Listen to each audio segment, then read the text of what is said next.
Hi, my name is John Jorgensen. I'm the Chief Information Officer at Insurance Today for Tomorrow. Thank you for watching my presentation.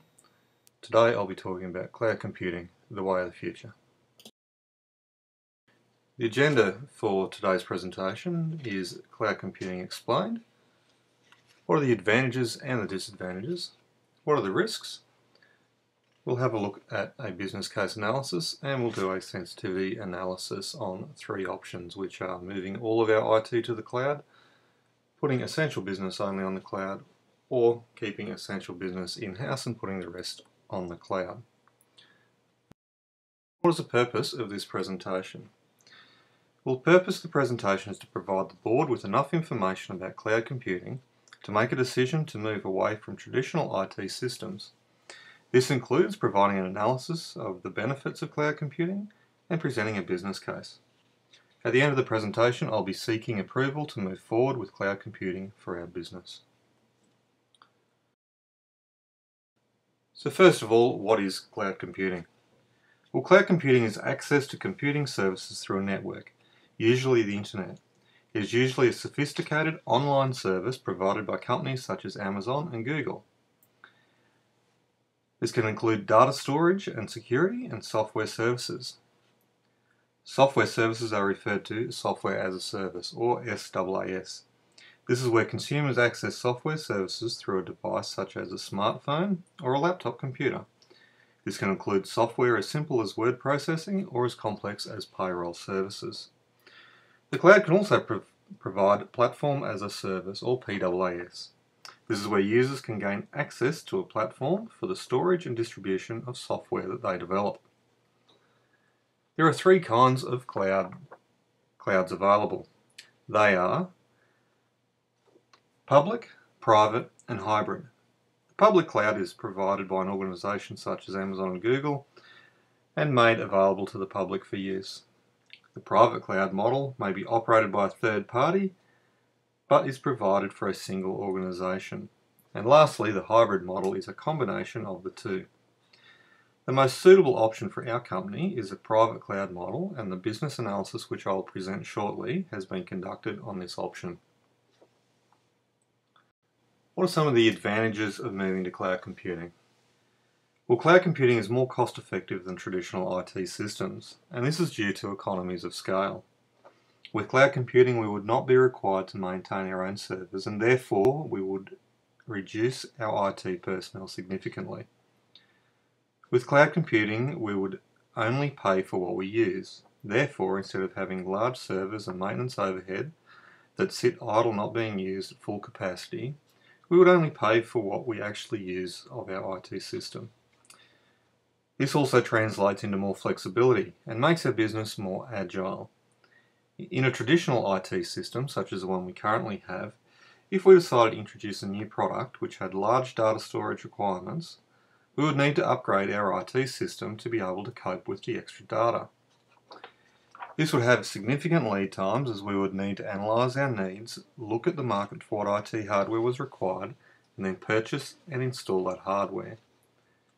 If we then found the product wasn't popular, we would have expended large amounts of money for nothing.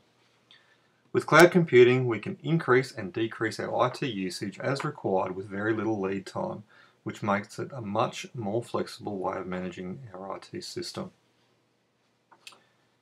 The cloud provider also provides security for our data.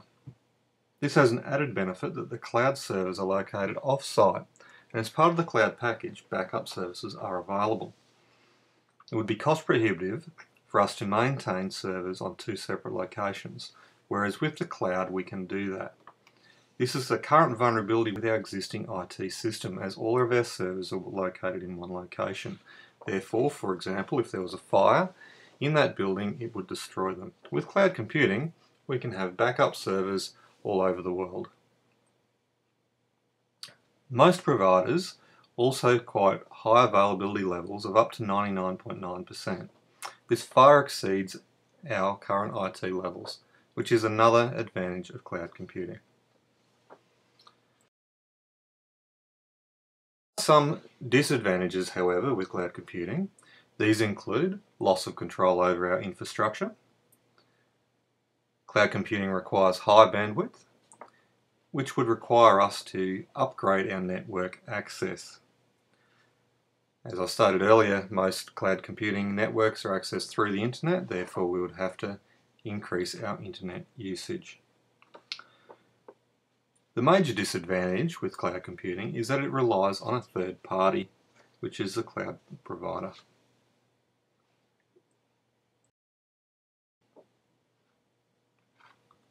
Now, what are the risks? One of the risks is loss of control of governance.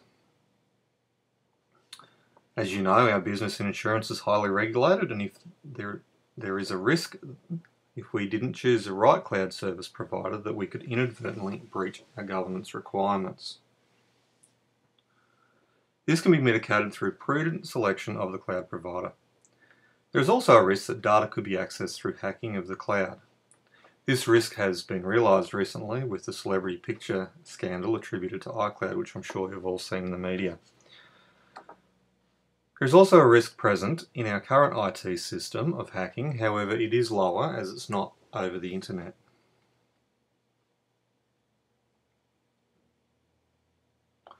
Once again, this risk can be mitigated through the selection and use of a reputable cloud service provider. Another risk is continuity of service. However, as previously stated, most cloud service providers quote a continuity level of 99.9%, which is much higher than our current levels. Lastly, as a business, we could be vulnerable to the cloud provider going out of business. This could be mitigated, once again, by the selection and use of a large, reputable cloud provider. The assessed level of risks for cloud computing is low. However, before full implementation of cloud computing, a full risk assessment will be conducted and provided to the board for approval. Now, I've conducted a business case with 3 options, as I stated in the introduction, and I've conducted sensitivity analysis on those 3 options. These are moving all of our IT needs to the cloud. This would result in a dramatic reduction in IT staff, and we would not be required to maintain our own servers. The second option is to leave essential business on an in-house system and moving the remainder to the cloud. This would require us to maintain some IT staff and some internal hardware. Lastly, putting all essential business on the cloud and leaving the rest in-house. This would also require us to maintain some internal hardware and some IT staff. I'd now like to refer you to the executive handout, which has a full printout of the spreadsheet. What's provided on the presentation here is only a portion of the analysis which was conducted. So first of all, let's look at the option of having all our IT services on the cloud. This option requires an initial outlay of $1.94 million and has a payback period of 1.8 years. This means that the outlay is recovered in this time. The net present value of this project using a discount rate of 10% is $3.27 million. The internal rate of return is 128%, which means that if we were to invest this money in another venture, for us to get a similar return, the investment would have to earn 128% interest. The profitability index for this option is 1.69. Now, profitability indexes of less than 1 mean that the project's present value is less than the initial investment. In this case, the PI of 1.69 means that this project is worthwhile. Secondly, sensitivity analysis on the essential business remaining in-house. In this case, we need to maintain internal hardware such as servers, which also requires IT staff to be maintained. Therefore, there is still significant expenditure on these systems, and therefore the savings are much less. In this case, there is an initial outlay of $1.15 million. The payback period is also less than 2 years. However, the profitability index is only 0.48. Therefore, if you have a PI of less than 1, you are outlaying more than you get back on the project, therefore this option is not recommended. Lastly, we will look at essential business going onto the cloud only and the remainder remaining in-house. Once again, with this option we're required to maintain internal hardware, which comes at a significant cost. The initial outlay for the cloud is very small, at only $144,000, with a very high internal rate of return of 369%. A PI of 13.87, which is very good, and a payback period of less than 1 year. This makes this option very attractive due to the small outlay. My recommendation, considering all the options, are that both options A and C are profitable. However, the NPV of option A is significantly higher, and although the PI of option C is higher, option A provides this company a much better overall solution for our IT needs. Therefore, I recommend that we adopt option A, which is moving all our business to the cloud. In conclusion, cloud computing has many advantages. It is more cost effective, provides business agility, and has a high availability of service. There are some risks which were discussed, however these risks have been assessed as low. Therefore, I recommend that we move all our business IT needs to the cloud, and I request approval to move forward with this project. Thank you.